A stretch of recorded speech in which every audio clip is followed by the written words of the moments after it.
Salut à tous, et aujourd'hui on débriefe l'actualité de cette dernière semaine.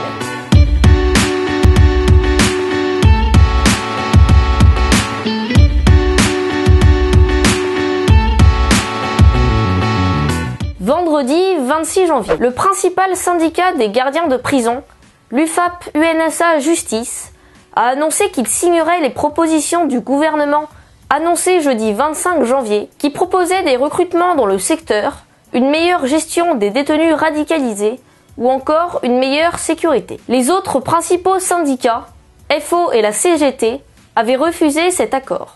Le mouvement s'est clairement calmé et seulement quelques prisons sont encore en grève en France.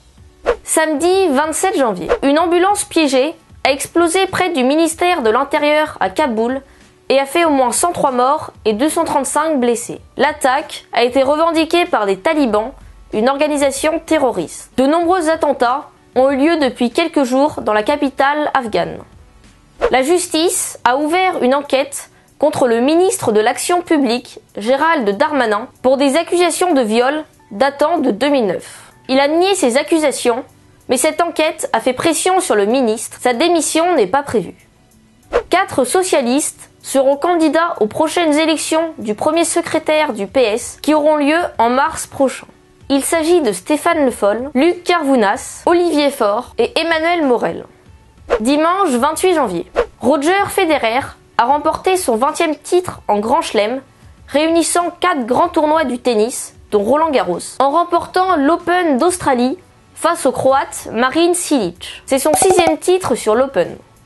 Alexei Navalny, qui avait été déclaré inéligible jusqu'en 2028, fin décembre par la justice russe, alors qu'il était candidat aux prochaines élections en mars prochain, a été arrêté lors d'une manifestation qu'il avait organisée pour protester contre la tenue des prochaines élections et contre le pouvoir russe. Libéré quelques heures plus tard, les manifestations ayant lieu dans toute la Russie ont rassemblé des milliers de personnes.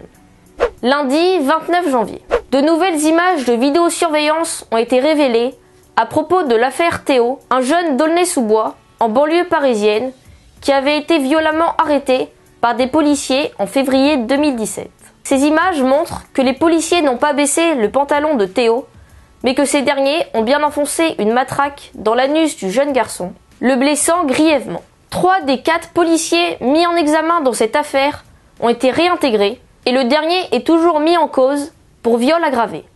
Mardi 30 janvier, certains membres du personnel des établissements d'hébergement pour personnes âgées dépendantes ou EHPAD ont manifesté en France pour protester contre le manque de moyens, les conditions de travail. La ministre de la Santé Agnès Buzyn avait annoncé le 25 janvier 50 millions d'euros supplémentaires pour les EHPAD, en plus de l'augmentation du budget de la sécurité sociale de 100 millions d'euros, mais a indiqué qu'il n'y aurait pas plus d'argent débloqué. Mercredi 31 janvier, le Conseil supérieur de l'audiovisuel a annoncé que Mathieu Gallet ne sera plus président de Radio France à partir du 1er mars. En effet, le CSA a le droit de retirer le mandat du président de la maison de la radio. Cela fait suite à la condamnation de ce dernier le 15 janvier pour favoritisme lorsqu'il était président de l'INA. Donald Trump a prononcé un discours devant la Chambre des représentants comme le fait le président des États-Unis chaque année. Cela s'appelle le discours sur l'état de l'Union.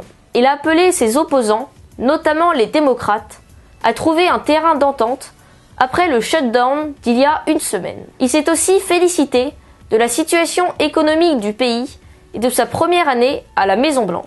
Il a réitéré son souhait de créer un mur à la frontière avec le Mexique. Il a enfin déclaré qu'il fallait continuer la guerre contre l'État islamique et s'en est pris à la Chine et à la Russie qui mettent selon lui en danger les intérêts, l'économie et les valeurs des États-Unis. Jeudi 31 janvier, des manifestations dans les principales villes de France contre la nouvelle réforme pour l'accès aux universités post-bac a eu lieu.